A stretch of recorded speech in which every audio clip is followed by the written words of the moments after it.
Domenico De Luca was not the kind of man who made mistakes. At 34, he had built an empire on precision, discipline, and the certainty that every part of his life served a purpose.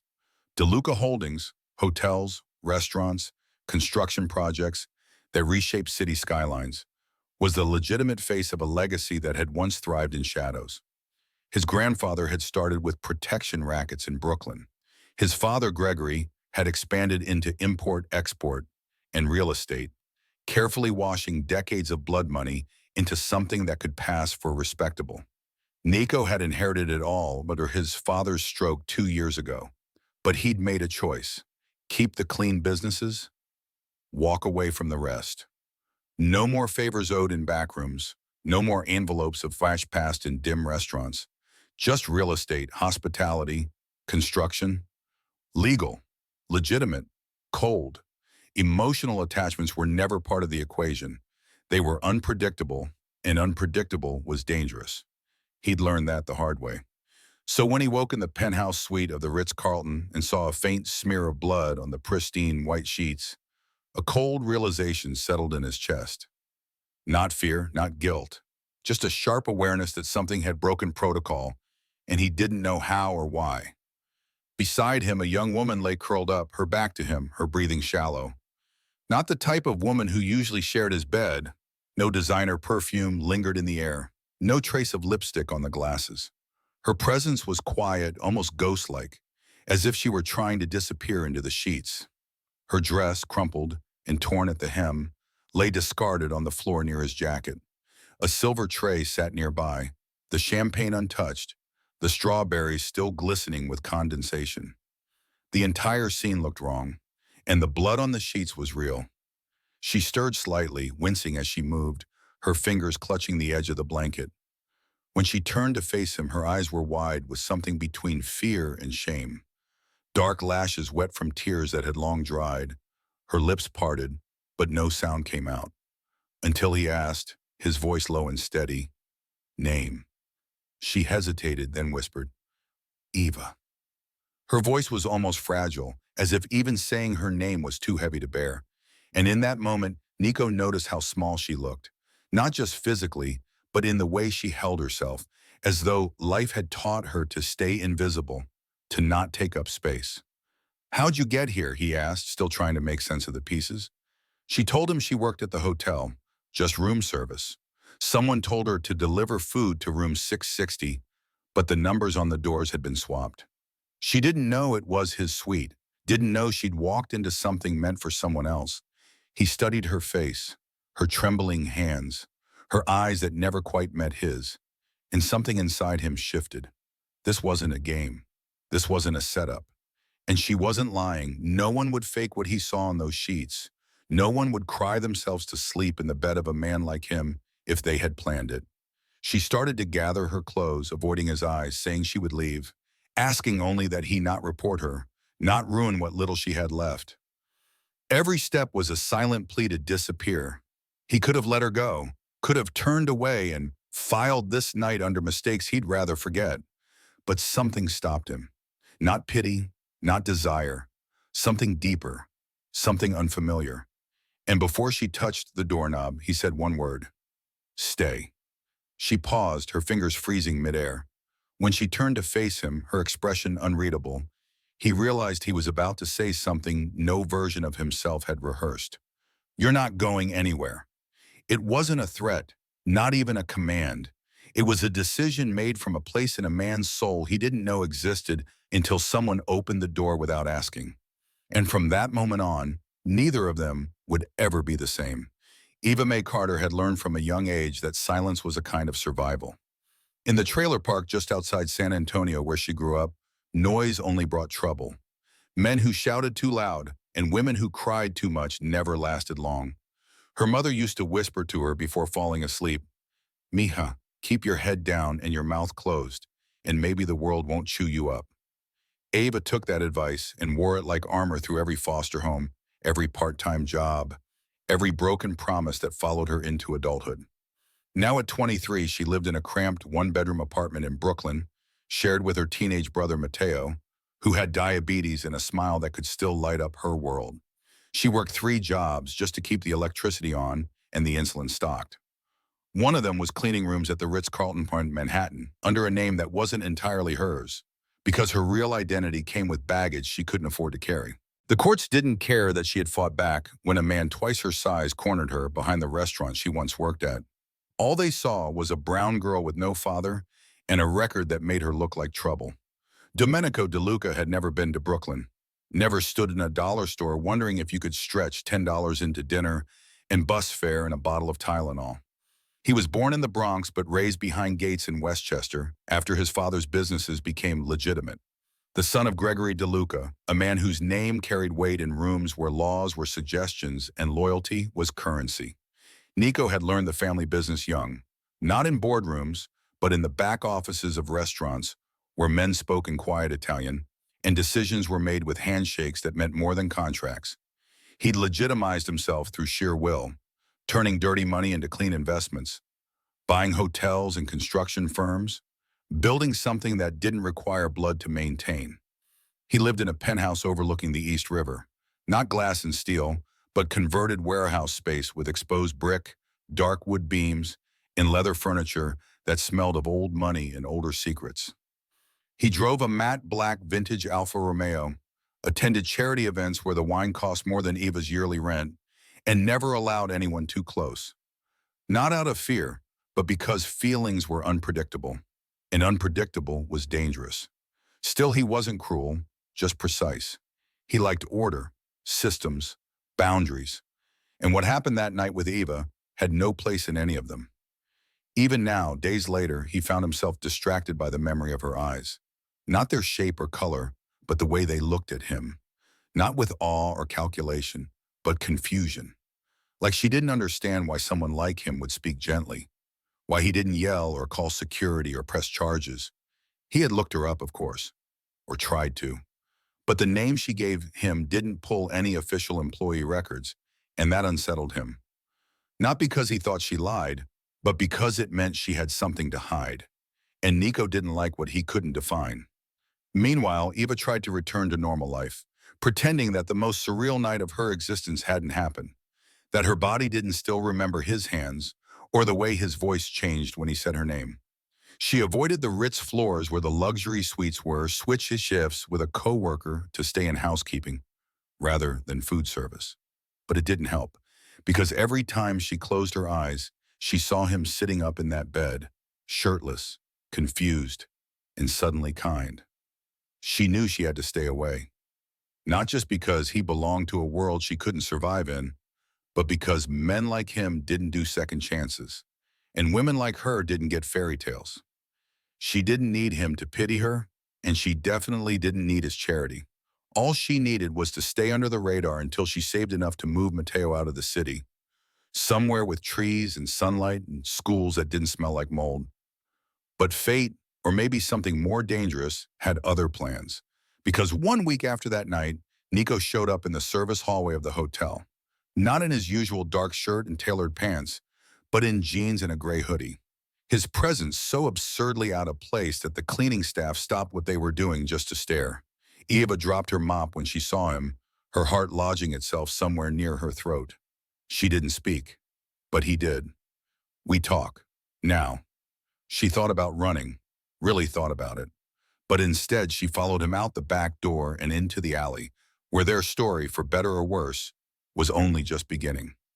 Eva stood in that alleyway with her arms crossed tightly over her chest, not because of the cold, but because of the man in front of her. Nico looked like someone who had never known how it felt to be powerless. Yet in that moment, she could see something unsettled in his eyes, something he was trying very hard to mask with calmness and control. He didn't start with an apology, didn't offer money or explanations. He just asked if she was all right. The kind of question that sounded simple but weighed heavy in her chest. She wanted to laugh or cry or scream, maybe all at once, but she said nothing. Instead, she asked why he was here. He told her he'd been thinking about her every day since that night, that something about her didn't make sense, and that he hated when things didn't make sense. She could have been insulted. But she wasn't, because the way he said it wasn't cruel. It was confused, as if she were a problem he couldn't solve, and that both intrigued and scared him. She told him he shouldn't be here, that someone would see them, that a man like him didn't belong in alleys, and a woman like her didn't belong in his world. He didn't argue. He just said, maybe the world needs to bend. Over the next few weeks, they saw each other in secret, not often and never in places with lights or names. Nico would find ways to be in the hotel's back corridors, sometimes pretending to inspect properties he owned, sometimes just waiting in silence until she noticed him. At first, she resisted, but eventually she stopped pretending she wasn't waiting for him too. They talked more than touched. Their conversations strange and sharp, her stories full of grit and survival, his full of obligations and battles he had no business winning at such a young age.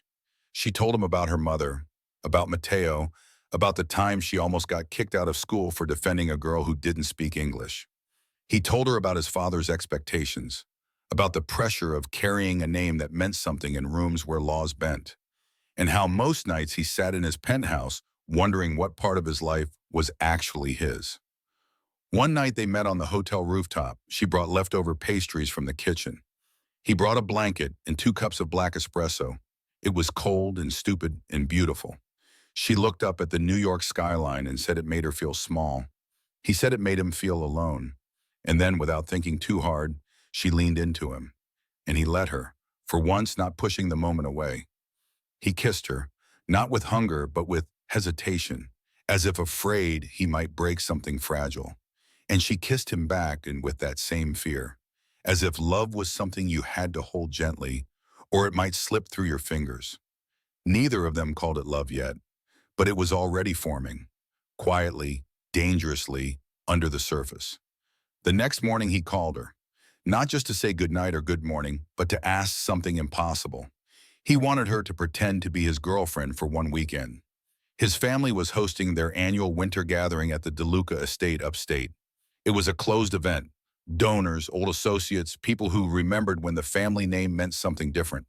His grandmother had threatened to arrange another introduction if he didn't bring someone. He didn't want a woman in diamonds and lies. He wanted someone real. Eva laughed at first, thinking he was joking, then panicked, thinking he was serious. She said no. He said he'd pay her. She said that wasn't the point. He said it wasn't about money. It was about trust. That he didn't trust anyone else to stand next to him without pretending. And that she didn't have to be anyone but herself, which was the most dangerous part. She said yes, only because Mateo's medical bills were rising and her second job had just been cut. She packed the one decent dress she owned, borrowed a pair of heels from a coworker, and rode in silence next to Nico in the back of a black SUV through snowy roads lined with pine trees and stone walls. The DeLuca estate looked like something from another century. Stone construction, tall windows, vineyard rows visible in the distance, and staff that moved like shadows. His grandmother greeted her with cool politeness. His cousin stared like she was a museum piece. And his father, partially recovered from the stroke, examined her with an expression that said he knew exactly where she came from and didn't approve. Ava held her ground, smiled politely, and stayed close to Nico, who never left her side unless he had to speak. And even then, he kept glancing her way, as if checking that she hadn't vanished. She played the role well, not because she wanted to impress, but because she had been surviving her whole life. And this was just another kind of battlefield. That night, after the speeches and wine, after the conversation she barely followed, Nico took her hand and led her to the library, a quiet room with high ceilings and books older than most public schools. He sat down, pulled her gently onto his lap, and said, "Thank you, not just for coming, but for not running." She looked at him, really looked, and saw the boy under the man, someone tired and searching, someone who wanted to be seen. She asked him why her, out of everyone, and he said, "Because you make me feel like I earned something, not inherited it, not bought it, earned it." And in that moment, she realized she was no longer pretending. Back in her room that night, she stared at her reflection and didn't see a poor girl or a housekeeper. She saw someone worthy of being loved, and that terrified her more than anything else in the world. The next morning began like something out of a different life. Eva awoke in a guest room bigger than her entire apartment, the sheets softer than anything she'd ever touched. Sunlight poured through tall windows framed by heavy curtains. She moved slowly, quietly, afraid that if she made too much noise, the illusion would shatter. But no one came to tell her she didn't belong. She found Nico in the kitchen wearing a dark sweater and pouring espresso like it was something he did every morning. Not like a man who belonged to deals and dangerous legacies, just a man. He smiled when he saw her, a small, real smile that made her chest tighten. She sat down, accepted the espresso, and for a brief moment allowed herself to believe that maybe, just maybe, this could be more than a borrowed fantasy. That illusion didn't last. After breakfast, Nico left to take a call. Eva wandered the estate, hoping to avoid curious eyes. She ended up near a long hallway filled with portraits, DeLuca ancestors and old photographs from another era. At the end of the hall stood an older man with a cane, tall, sharp-eyed, and clearly waiting for her. When he introduced himself as Thomas DeLuca, Nico's uncle and former advisor to the family, his tone was pleasant but cold, like ice and whiskey. He asked her where she grew up, what her parents did, how long she'd worked at the Ritz, questions meant to look polite, but felt like knives under her skin. She answered as best she could, choosing which truths to leave out. But he wasn't satisfied. He told her she reminded him of someone, a woman who once came to the estate decades ago, claiming to be in love with his brother. He said women like her had a way of appearing out of nowhere, attaching themselves to powerful men, always with a sad story and soft voice, and that in the end, they always disappeared, leaving damage in their wake. Eva didn't respond, didn't flinch, just met his stare and said she had no intention of damaging anything. She was only here for a weekend. She would be gone soon enough. He nodded, smiled without warmth, and said he hoped she would keep her word. That night, Eva stood alone on a stone balcony, the wind cold against her bare arms. She had dressed up for the gathering, wearing a borrowed gown and a simple necklace Nico insisted she keep. She looked like someone from his world, but felt like a ghost drifting through it. When Nico joined her, she didn't smile. She asked him if he really believed this could work, if he understood what people like his uncle saw when they looked at her. He told her he didn't care, that he didn't live for their approval. But she saw something flicker in his eyes, a hesitation, a wait. The next day they returned to the city, back to the noise and routine. But things were different now, their conversations quieter. His touches more careful. And Eva knew something had changed, not just in him, but in her too. She started researching again, pulling up names she'd avoided for years, records from the court case, old news articles, whispers of people who knew her mother, and she found something she hadn't expected. Her mother had once worked as a translator for a research team contracted by the military, a team funded by DeLuca Holdings. Her mother had died in an accident the year Eva turned 10. An accident Eva had been told was random. But now, reading between the lines, it didn't seem random at all. She confronted Nico late one night, her voice calm but her hands shaking. She told him what she'd found, how his company was listed in documents connected to the project her mother worked on, how she wanted to believe it was coincidence, but nothing about this felt accidental. Nico didn't deny it. Instead, he sat down, silent, staring at his phone as if it might explain something. Finally, he told her that years ago, before he took over, DeLuca Holdings had been involved in dozens of programs, many of them sealed, many of them things he'd spent 2 years trying to distance himself from. He said he didn't know the details of every project, but he promised to find out. Over the next few days, he pulled strings, demanded files, pushed past internal resistance until a folder landed on his desk, sealed and marked confidential. Inside were transcripts, reports, in one photo that made his blood run cold. A woman in a lab coat, smiling, standing beside his father. The caption read, Maria Elena Carter, linguist and civilian contractor. He took the folder to Eva, didn't say anything, just handed it over. She opened it slowly, eyes scanning, hands trembling. And when she saw the photo, she collapsed into the nearest chair. Not because she didn't believe it, but because she'd always known there was more to her mother's death than anyone told her. Nico watched her, unsure of what to do. Part of him wanted to hold her, to fix it. The other part knew he couldn't fix this, couldn't undo history. All he could do was be honest. He told her his father might have known more, might have buried things to protect the family. But if that were true, he would not protect him. Not this time. Eva asked him what he would do, and he said he didn't know yet, but that he owed her the truth. All of it, even if it cost him everything. She didn't say thank you, didn't cry. She just nodded. And that nod meant more than 1,000 words. Because it meant she wasn't walking away. Not yet. But the past wasn't finished with them. One evening, Eva returned to her apartment to find the door slightly open. Inside, Matteo was safe but shaken. Someone had been there. Files from her drawer were gone, and a message had been scrawled on the mirror in red lipstick. Walk away while you can. She took Matteo and fled to a friend's house. Called Nico. Told him everything. Within hours, he had her moved into a private residence under security. He said it was standard, but she knew better. Someone didn't want them digging into the past. The more they uncovered, the more dangerous it became. Not just to their safety, but to their bond. Secrets began to pull at the threads between them. Eva feared what else might come to light. Nico feared she would see him as the enemy. And beneath it all, the truth loomed like a storm neither of them could outrun. They still met in the quiet hours, still held each other like something fragile, still pretended for a little longer that love could protect them. But both knew deep down that love alone might not be enough. The snow had begun falling again, thick and heavy, coating the sidewalks of Manhattan in a pale quiet that felt deceptive, as if the city itself was trying to hide what was boiling underneath. Nico stood in his office, not a corporate tower, but a converted warehouse space with exposed brick and dark wood beams. The city spread before him through tall industrial windows. Below, the lights glittered. But all he could think about was Eva, not the way she looked in borrowed gowns, or how her voice softened when she said his name, but the way she sat across from him the night before, eyes guarded, jaw tense, fingers twisting nervously in her lap as she asked him if they were building something real or just leaning on each other because the world outside kept trying to burn them down.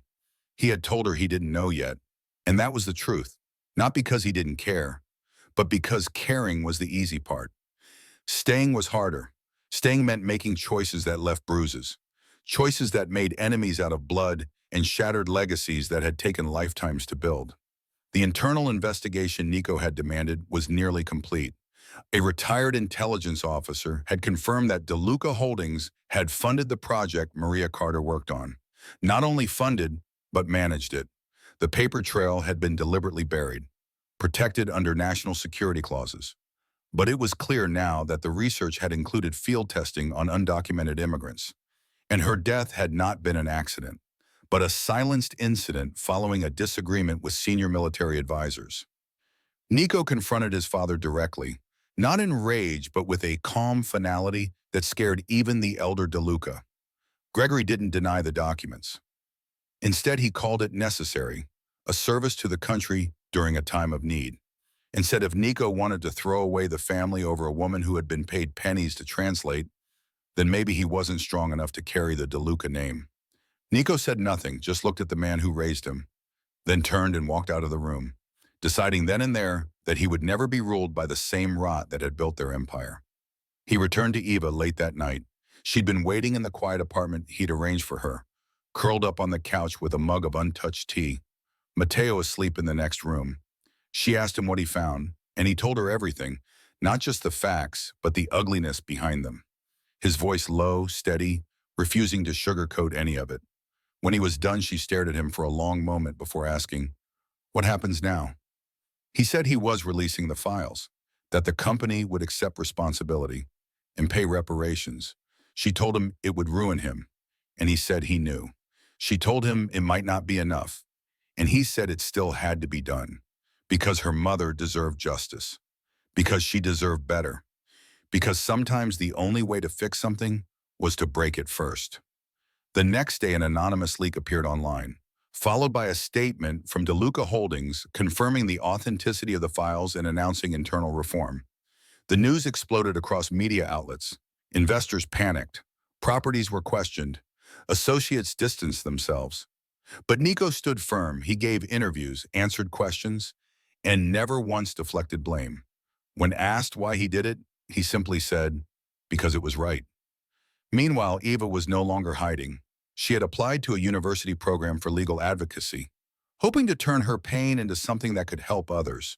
She told Mateo the truth about their mother, held him when he cried, and promised they would never run again. Not from anyone. But darkness doesn't disappear just because you drag it into the light. And in the shadows of Nico's actions, enemies began to stir. Former associates who lost money, insiders who feared exposure, and one man in particular who had been waiting for the right moment to strike. Vincent Clean, a former contractor with ties to the same project Maria Carter had tried to stop, saw Nico's move as a threat to everything they had buried. He sent a message, not with words, but with violence. Nico was scheduled to speak at a development conference in Chicago. His security team uncovered a credible threat just hours before the event. Eva begged him not to go, told him justice didn't have to mean martyrdom, but he said he wasn't going to hide. She stood at the departure gate and watched him board, her chest tight, her fingers cold. A part of her wanted to run after him, to surround, to scream, to confess that she couldn't lose him now.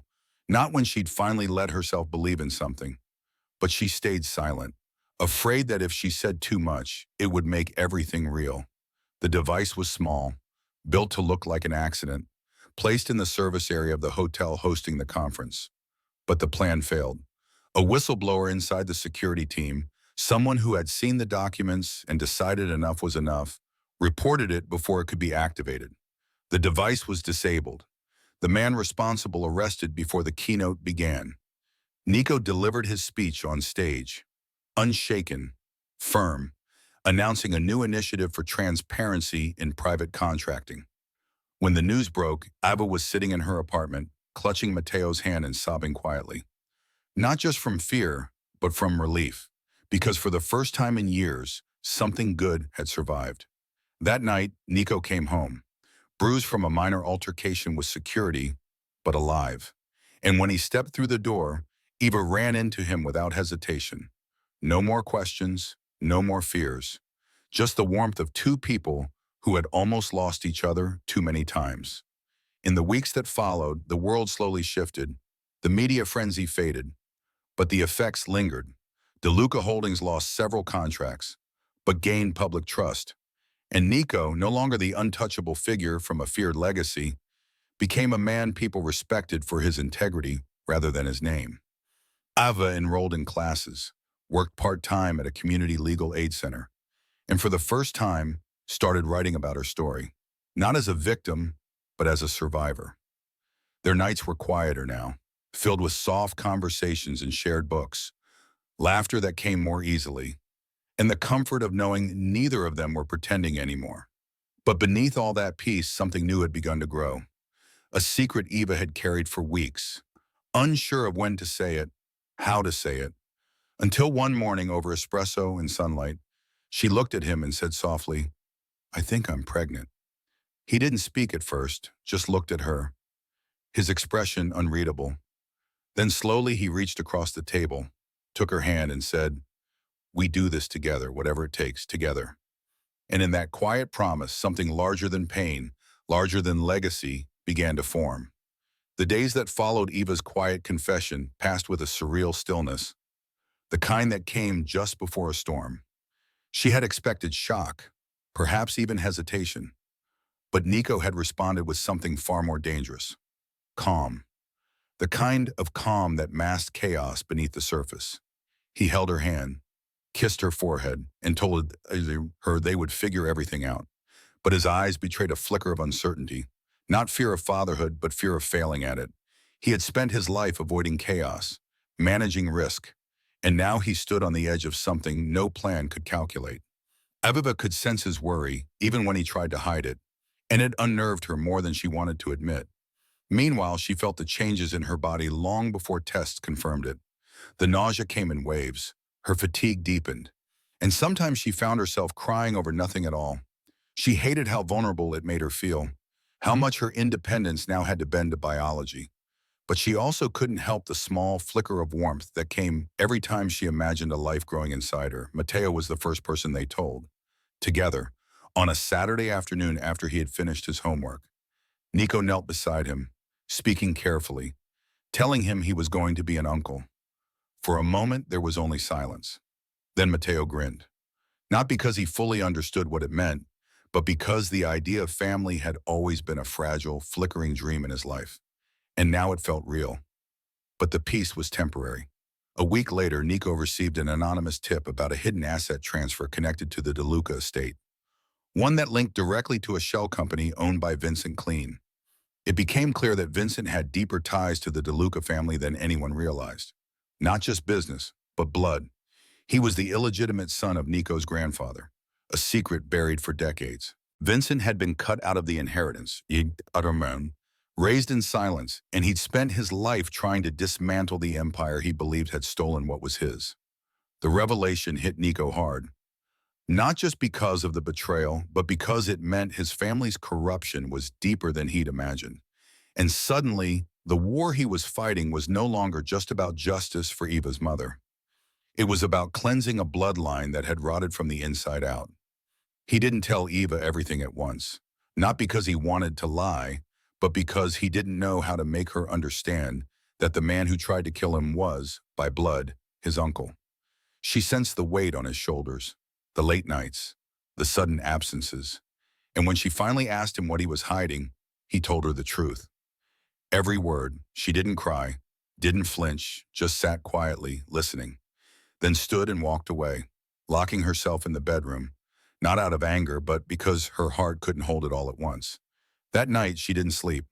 She sat by the window, watching the city lights flicker like tired stars, thinking about the child inside her, the life they were about to bring into a world built on lies and shadows.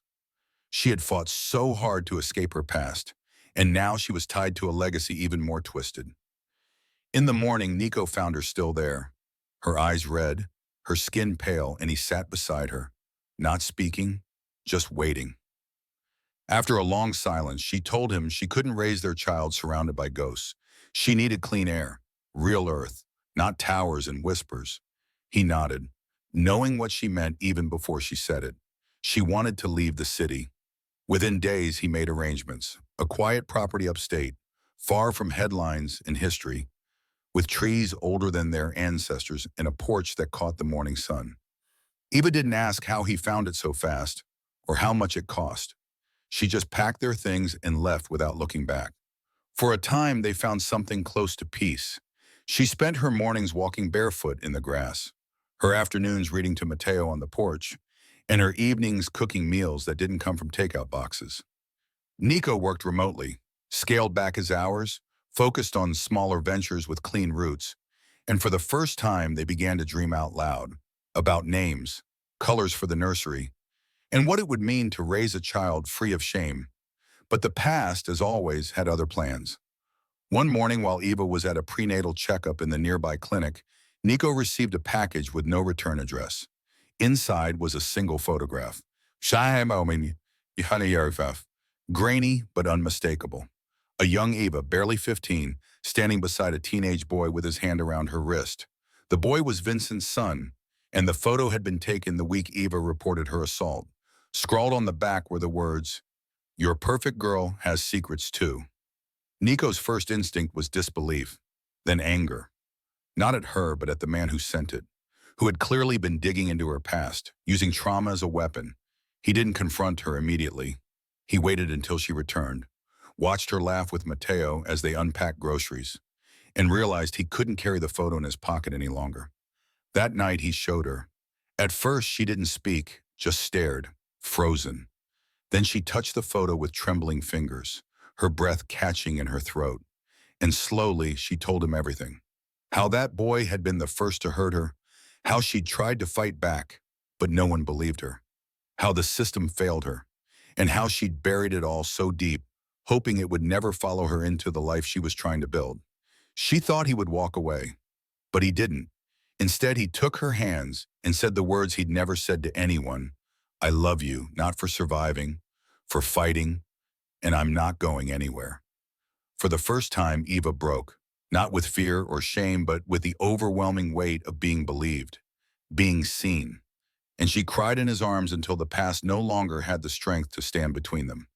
That weekend, they drove to the riverbank near the edge of the property, dug a small hole, and buried the photo beneath an oak tree. No speeches, no grand gestures, Just silence and the quiet promise that their future would not be written by the ones who tried to erase them. They stood there long after the wind picked up, holding hands, knowing that pain would always be part of their story, but it would never again be the ending. Spring arrived slowly in the Hudson Valley, soft and green and full of second chances. The trees outside their porch bloomed one by one.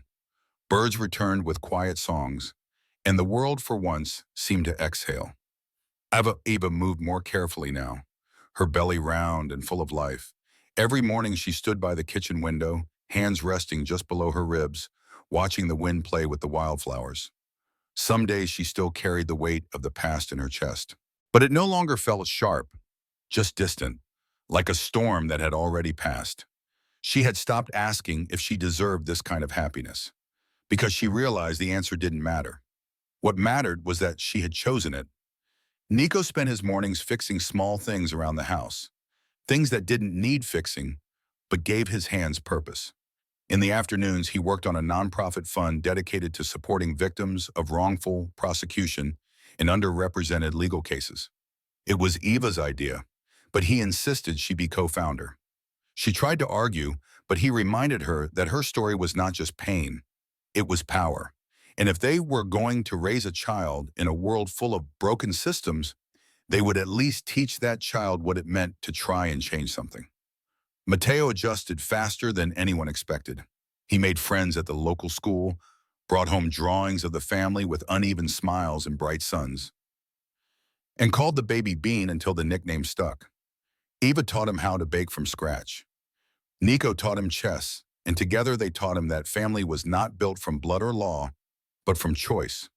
One quiet Sunday, with clouds rolling slow above the hills and the scent of cinnamon in the kitchen, Eva went into labor.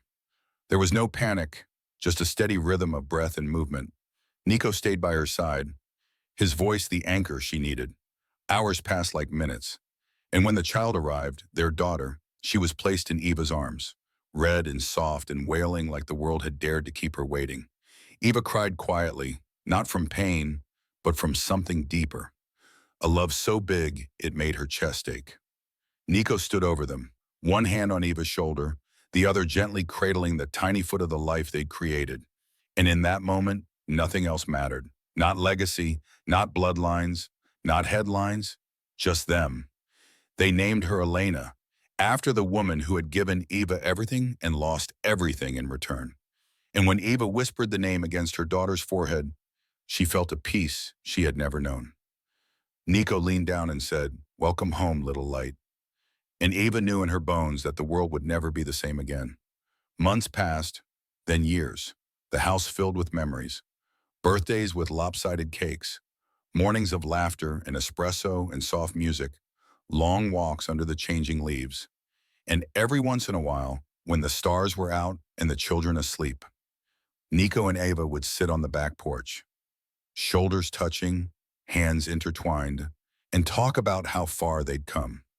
Not just from the city or the scandal or the pain, but from the versions of themselves that had once been afraid to believe in love.